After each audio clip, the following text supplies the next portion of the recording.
পোল্যান্ডে নিযুক্ত বাংলাদেশের রাষ্ট্রদূত মোহাম্মদ মইনুল ইসলাম পোল্যান্ডের রাষ্ট্রপতি আন্দ্রেজ দুদার কাছে তার পরিচয়পত্র পেশ করেছেন।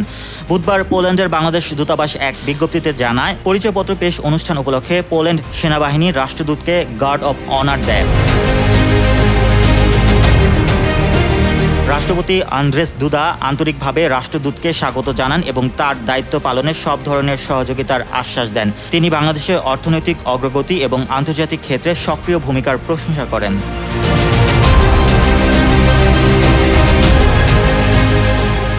রাষ্ট্রদূত মইনুল ইসলাম বাংলাদেশ সরকারের রাষ্ট্রপতি ও প্রধান উপদেষ্টার পক্ষ থেকে পোল্যান্ডের রাষ্ট্রপতির প্রতি আন্তরিক শুভেচ্ছা ও অভিনন্দন জানান।